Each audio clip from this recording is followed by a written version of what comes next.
Chapter 11. Now the whole world had one language and a common speech. As men moved eastward, they found a plain in Shinar and settled there. They said to each other, "Come, let's make bricks and bake them thoroughly." They used brick instead of stone, and tar for mortar. Then they said, "Come, let us build ourselves a city, with a tower that reaches to the heavens, so that we may make a name for ourselves, and not be scattered over the face of the whole earth." But the Lord came down to see the city and the tower that the men were building. The Lord said, "If as one people speaking the same language they have begun to do this, then nothing they plan to do will be impossible for them. Come, let us go down and confuse their language, so they will not understand each other."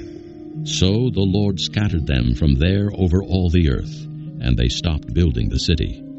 That is why it was called Babel, because there the Lord confused the language of the whole world. From there the Lord scattered them over the face of the whole earth. This is the account of Shem. 2 years after the flood, when Shem was 100 years old, he became the father of Arphaxad. And after he became the father of Arphaxad, Shem lived 500 years and had other sons and daughters. When Arphaxad had lived 35 years, he became the father of Shelah. And after he became the father of Shelah, Arphaxad lived 403 years and had other sons and daughters. When Shelah had lived 30 years, he became the father of Eber. And after he became the father of Eber, Shelah lived 403 years and had other sons and daughters. When Eber had lived 34 years, he became the father of Peleg.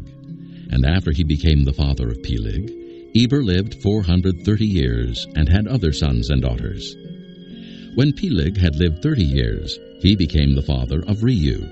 And after he became the father of Reu, Peleg lived 209 years and had other sons and daughters. When Reu had lived 32 years, he became the father of Serug. And after he became the father of Serug, Reu lived 207 years and had other sons and daughters. When Serug had lived 30 years, he became the father of Nahor. And after he became the father of Nahor, Serug lived 200 years and had other sons and daughters. When Nahor had lived 29 years, he became the father of Terah. And after he became the father of Terah, Nahor lived 119 years and had other sons and daughters. After Terah had lived 70 years, he became the father of Abram, Nahor, and Haran. This is the account of Terah. Terah became the father of Abram, Nahor, and Haran. And Haran became the father of Lot.